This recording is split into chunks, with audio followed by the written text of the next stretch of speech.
Hello, welcome to OVUETA. My name is Theo Akatugba.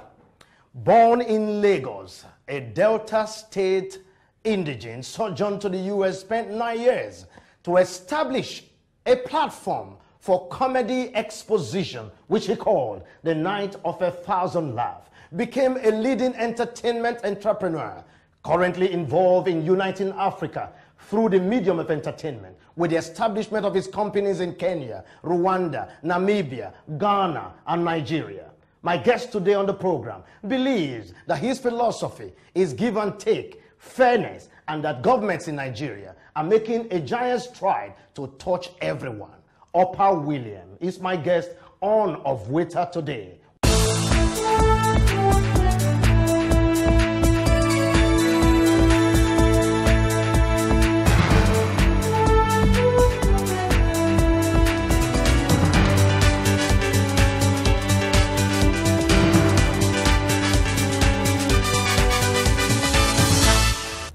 Upper William, welcome to OVUETA. Thank you, Theo.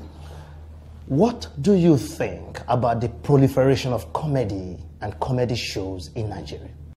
Well, it's not purification, it's growth of comedy.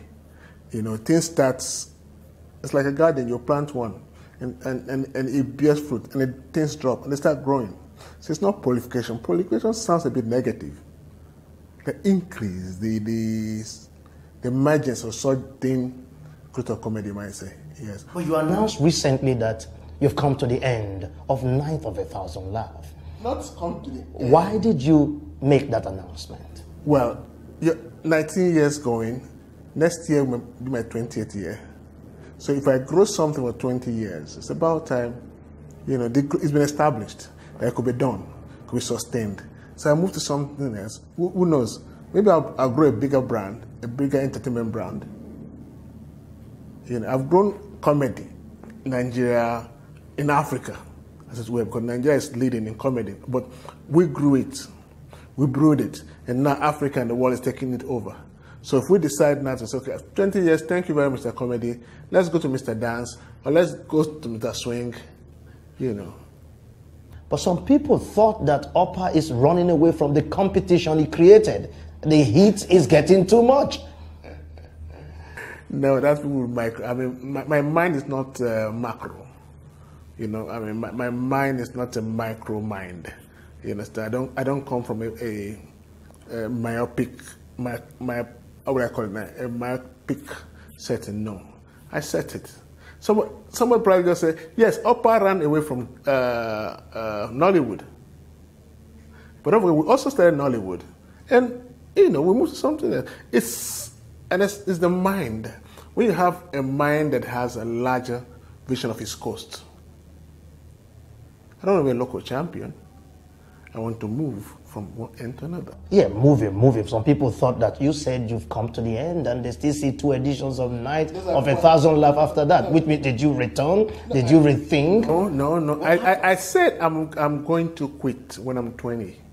I never said, you see, maybe the press did some cheap, what would I call it? You know, printer's error, whatever. I'm going to quit comedy. And I'm going to quit at 20. Okay, maybe 2 years ago, maybe I actually should have quit it, but then there must be a landmark. You know, you get to a place and say, at 20, like a child, at 20, I'm going to be this. At 19, you understand? But we said, at 20, we're going to quit.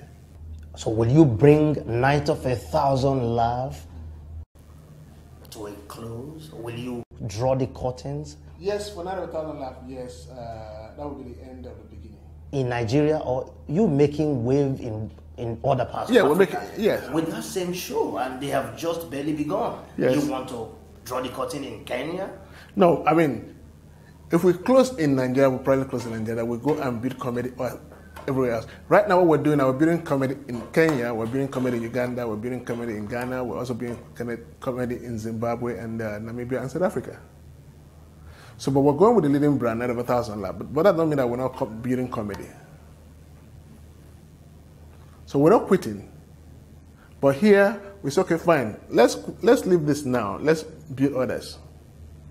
Will you have a different brand to replace your comedy events, or you are totally going to leave comedy? I'm going to have comedy is comedy. Comedy is an everyday thing. It's not something I'm just like I'm living comedy. No, I might decide to go into skit productions. I might decide to go into stage comedy. I might decide to go into telecomedy. It's a brand, but I mean it's a product. But as a brand, none of us as a brand, as a brand of comedy as a product, we're probably going to quit it and do something else. What do you think? Someone mentioned that comedy is no longer in vogue, that comedy is dying. What's in vogue? What's in vogue? No. Anger is in vogue. Okay, Boko Haram is in vogue. Killing is in vogue. Comedy is your everyday life. Comedy can never fade. When you're happy, when you're sad, you need comedy for injection. So do you think at the moment comedy has not been overflowed? There have not been too many entrants? There have not been too many jokers trying to make a joke? No. Comedy, being a comedian is different from being a joker. Being a comedian is a man that knows that my wit can be economically viable. A joker is a joker who doesn't know what it is. So being a comedian is different from being a joker. Opa Williams says being a comedian is different from being a joker. We'll be right back after this break. Welcome back to OVUETA. I still have with me Opa Williams, the comedy father of Nigeria, the entertainment entrepreneur. Opa, yeah. You are a pioneer in Nollywood. All of a sudden, you took a back seat.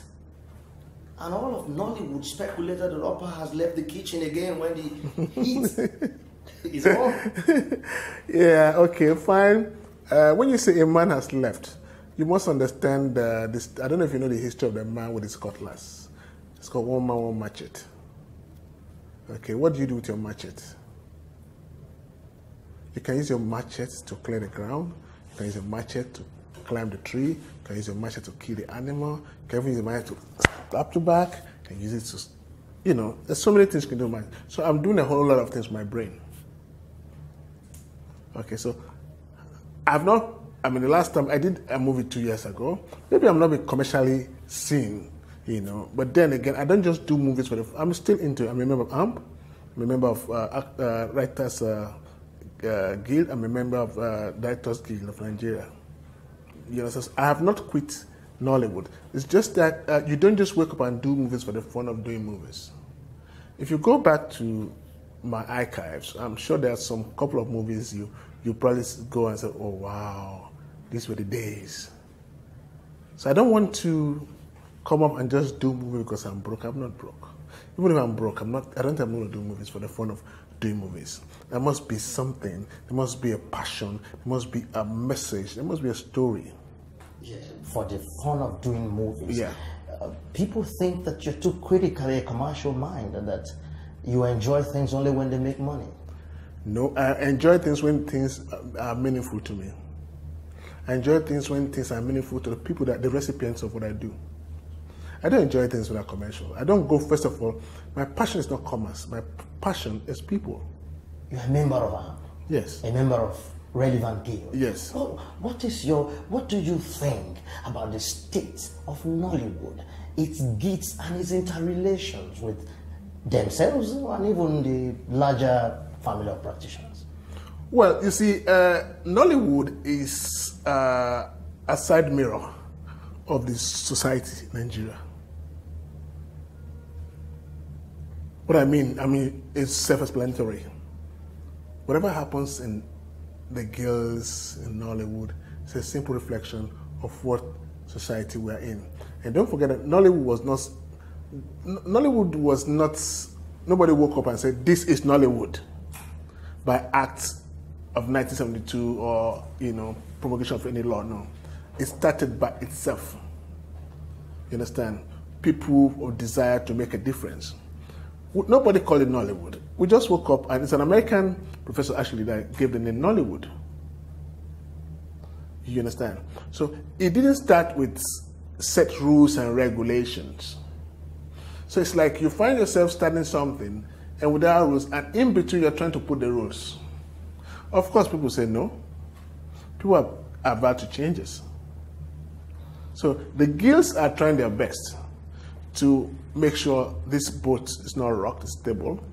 But then again, this boat started without a focus, without a cause that this is where we're going to. We're not going, the boat didn't stand and say we're going to north, we're going up north, or we're going to east. As we start moving, we find ourselves going to east. We say, no, we're supposed to go to the west. But then this is a big ship. It sounds a bit confusing, like the industry have no direction. Yeah. After listening to you, it's like it's a happenstance. Nothing is directed. Nothing is directed because nothing was directed in the beginning. But this is an industry. There was no rule. It's 20 years old. But it's an industry that has been recorded as contributing majorly about 1.something% to Nigeria's GDP. If such an industry that is directional. Let me go a little bit weird for you. Yeah. Huh? What's the oldest profession in the world? I don't know.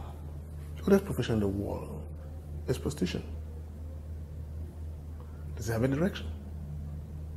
It seems some countries are saying that prostitution is legal. Some saying it's not legal. You understand? It's the direction you want it to go. You understand? You cannot ask, okay, prostitution is from this time to this time. No. Because it is self-effacing, self-made. So it's going to take time, more time, for it to get to align itself properly. Now, Nollywood, those of us that actually started Nollywood are no more, in quotes, seen in the front borders of Nollywood. No, because people thought that you lost a lot of money already. People thought that Nollywood did not reward its practitioners, rather impoverish its practitioners and its investors. Well, I agree with you in a sense there, but then again, like I said, some of us that actually came into Nollywood came with a passion. And we never had a distributory thought. How do we distribute? We're a little bit short-sighted, box-minded on what to do by distribution. We believed that since, and don't forget, most of us that started Nollywood came with our own savings, believing that if we do the movie, we get the traders who own shops, video shops, to market it for us. Now they come and said to themselves, oh, we think they're making too much money, the producers.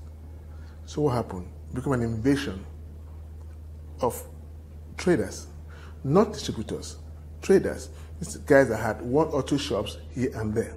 They actually contributed to the growth of the industry, because when some of us were stepping back because of lack of funds, like a lot of deficit balances, they came and pumped their own money into it. And in doing that, they just bastardized. So, in the long run, they can't get credit for what they destroyed. Well, it's a misnomer. They grew it. They did not destroy it. I wouldn't say they destroyed it. They grew it and made it so all-commerce thing. So it's no more of destruction. It's a question of, while all this were happening, nobody looked at the importance of Nollywood. The government, let me say. The conglomerate, let me say. Nobody looked at Nollywood as something that would define our economic space, define our social space, define the way people see us. So they allowed us to play, allowed anybody who has money. If I have money to shoot a porno movie, and I have 2-3 shops to sell, to me, it's commercial. Yeah, but you see, when we come to government that couldn't see, or we talk to practitioners that couldn't see, we talk to guild that couldn't fly, obviously we have an industry that is just simply nolly, no. And that's where we are today, and that's why we are not able to, those who really are the pioneers have taken a back seat. I'll take you away a bit from there and come to your East-West agenda. What is West-East agenda? My West-East agenda is a Pan-African agenda. West-East, because we're in the West. There's a need for us to talk to our brothers in the East. So we're trying as much as possible to unite Africa via entertainment, via comedy, via music. Now if you go to Ghana, you have a lot of Nigerians. Ghana's in the West. Nigerians were in the West, but we're in the east of Ghana. So we can see a lot of things happening to us and Ghana in terms of music, in terms of movies, in terms of comedy. So also, ours is to make sure that West Africa goes to East Africa. East Africa comes to West Africa. And eventually what happens? The whole of Africa becomes one. We're trying to unite Africa through entertainment. Through entertainment. Yeah. How have you been received? You've made good moves. You've gone to Kenya. You've established your company. Yeah. How have you been received? In the spirit of one Africa. In the spirit of one Africa. You see, and that is what we want to change. Okay, there's something about this. You know, when change comes with a bit of reservations. If an East African come here, we'll be looking at the East African from a stereotype point of view.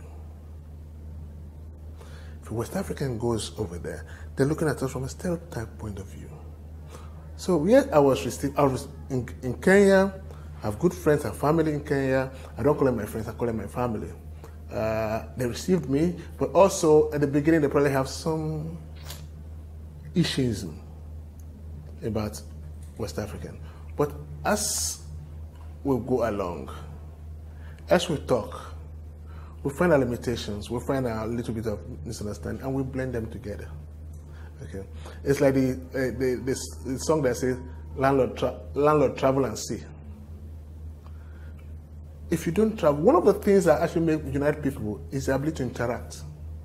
I can speak your language, I understand you. If I eat your food, I will understand you. If I stay in your house, I will understand you. But if I look at you from a distance, I might not understand you. So we've been received well. Of course, the normal, a bit exists. Then again, there's the possibility of, oh, you are coming to take our space. But like I tell people, it's not about coming to take your space or you taking my space. It's us expanding our space together. I hope they understand. They begin to understand. Ladies and gentlemen, Upper William taking entertainment as a tool to unite Africa. Of course, stereotypes exist. We'll be right back after this timeout.